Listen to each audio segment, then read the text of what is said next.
Howdy, this is Murray here from Muzboz Games.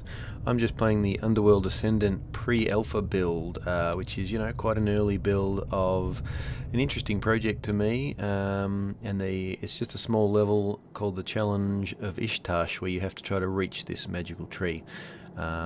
It just shows off some of the basic elements, which you can just sort of pick from arbitrarily at the moment, like you can pick the sword or the bow and various. The Stygian Abyss. To survive, you must be clever, capable, creative. You can pick your own arbitrary sort of set of 7 skills just to experiment with at the moment for their demo and just to get feedback and stuff. So I'm interested in it because I'm a big Thief fan and I love the Looking Glass history of games. You near Mark Hall, nexus of trade and intrigue. The lizard men allow none entry save the able. Prove yourself in the skill shrine. Choose a skill set.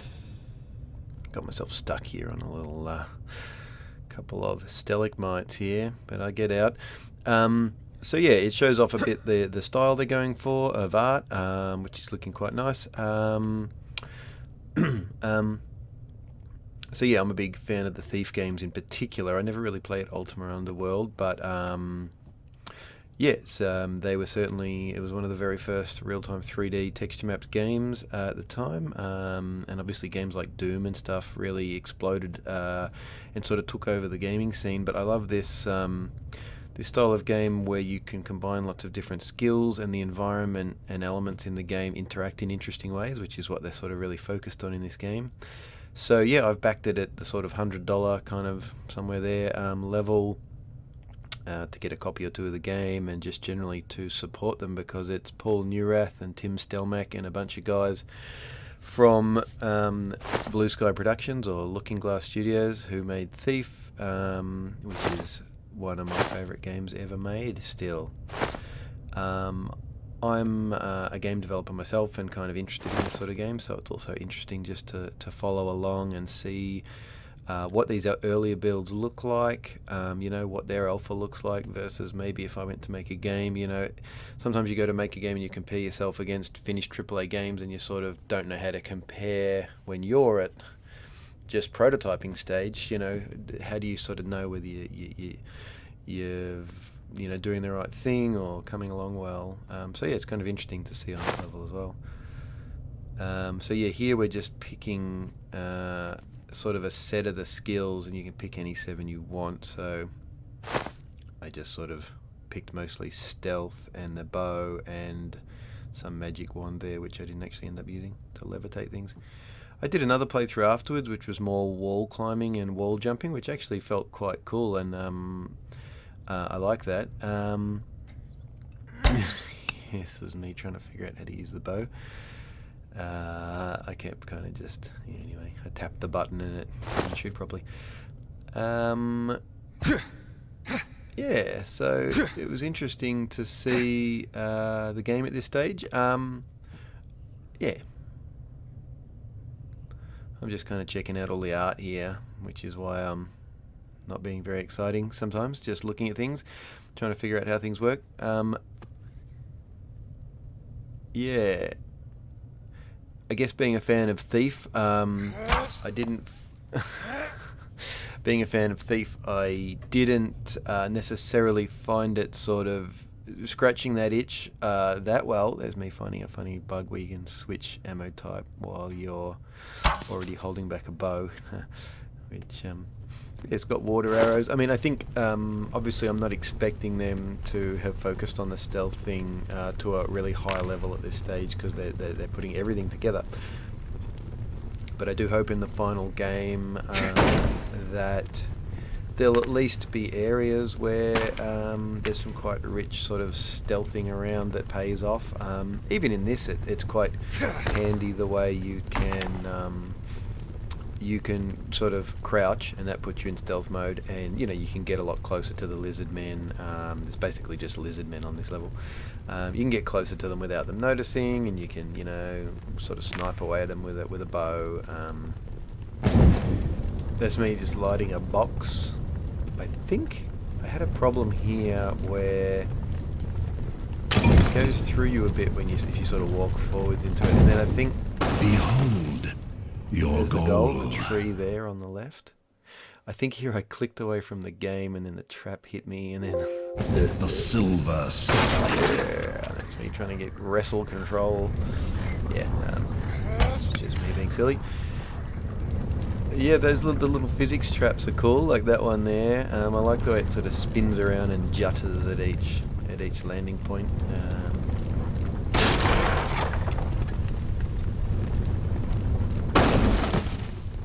I quite like the style they're going for, which is sort of less than photorealistic. It's this more hand-painted. I think what they've described it as in the past was that we're going for kind of the look of the artwork in D&D books, and you know, the Player Handbook and the Dungeons and Dragons, the Dungeon Master's Guide and stuff. Which yeah, I think they're kind of doing a nice job of that. Like if you actually freeze frame that view of the Tree of Ishtash, it is quite almost looks just like a little coloured concept art painting. Is me just seeing how these things work. There's also these little sticky balls, which I didn't really experiment with, but I think you can probably stick the monsters in place and this and that. The guards, I didn't find interacting with the lizard men super fun at the moment, although they certainly got all the basics sort of working. They've got a kind of a cool thing where if you come at them with your sword, they'll sort of try to leap sideways and sidestep and stuff, which I actually thought was quite nicely done. These guys are obviously a bit dumb in that, you know, I can kind of snipe away at them and then they'll sort of just go and stand back where I sniped them. Partly because I'm hidden and they can't see me, which is fair enough. But yeah, like playing it in a thiefy way, which is I guess what I'm doing here. I think my experience of that, I guess, was that because the level's quite cavernly and open. You know, it's not designed so much like, say, the Thief levels where there's corridors and rooms and sort of circuitousness, and you can backtrack and try to get back out of sight. And you know, the lizard men aren't so designed at the moment, probably partly just because they haven't sort of done so much voice acting in that so far yet either, to give the clear barks about the state that they're in, of whether they've seen you, and oh, now I can't see them, where have they gone, you know, oh, I'm going to track them down, or maybe they've gotten away, I'll give up, you know. So you don't sort of have those cues. Engage or outwit the skill shrine's guardians. Lizard men, perceptive opponents, skilled in combat and magic. A mind crippler, potentially exploitable. So the mind cripple is that thing in the cage there, which I didn't really interact with at all. I have to admit, when I play any game, I'm often not that great at interacting with magic systems. I think partly because they're more fiddly, I guess, like a bow or a sword. You know, you go, cool, I'm going to pull it out, I'm going to use it, and I know what it does, and I know it's sort of ruled by the physics system, and it's going to be sort of sort of reliable and consistent responses based on my inputs. Whereas with magic, you can get to the same level with it if you're really interested in it and you go experiment with it. But sort of like in roguelikes, I'm not very good at every time you find something, oh, okay, I'll pull up a menu and I'll find that item and I'll investigate it and read a thing about it and then experiment with it in different circumstances and see how it works on this monster or that monster.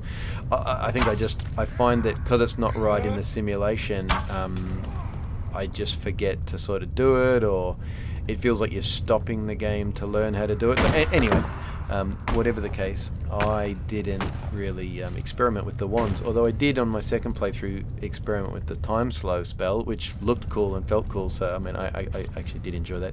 I should get back in and have more of a go with the spells sometime. Here I was just sort of mucking around more with just seeing how the physics felt, pushing things off the edge and things like that. See, you can really nicely wall jump across that gap over there if you just run up and run along the wall, Prince of Persia style, when you've got that skill. It'll be interesting to see. Yeah, you can just run across there if you have the skills. There's also like a sprint skill which I didn't take on one of my runs. I've only played it 3 times, and this was my first time ever playing, so I just kind of wanted for myself to record my first playthrough just to sort of remember how I sort of took in the world for my own developmental interests and stuff.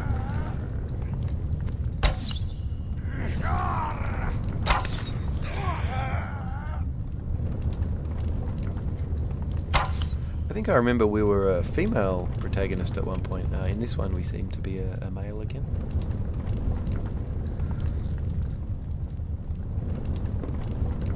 I got the idea, I think, that you'd probably be able to pick, customize your character a bit in the final thing, although I'm not really sure. I actually quite like games like Thief where you're just prescribed a character and, they've got a bit of a personality and they talk. They have specific comments when you sort of reach a certain vista in the world. They'll have something to say, or there's the cutscenes and a specific story. The lizards felt a little janky at the moment, but I quite like it. They can jump around. They're quite versatile. I think I do like in Thief that the guards bring a real humour to the game, probably but partly just the tone of the story and Dan Thron's voices that he does for some of them, and Stephen Russell's voices, just the voices in general can be kind of quite amusing, the sort of variety of guards. So they may bring a little bit of that sort of flavour in with the lizard men, although I think they speak another language, so I guess the opportunities for You've performed a feat. Speaking of Stephen Russell, the opportunities for humour may be not there or not in their interest to explore anyway, which is fine. I quite like this the feel they've got to this lighting and the hand painted textures down here. And I didn't find myself getting lost so much as sort of disoriented in here, which is fine because it's a cave and that's probably what they're going for. But I think I finished this. I finished this run through and reached the tree. But on my second run, I just kept not being able to figure out kind of how to get there, which frustrated me a bit. But it was kind of fun. I quite like that here the guards will draw back the bow, and if you duck out of sight, they'll keep the bow drawn, and when you re-enter sight line, they'll take their shot, which was quite effective. They mention in the text at the start of the game that they've got a lot more work to do with sort of animating these creatures and making them feel more polished up and interacting with the environment more smoothly and whatnot.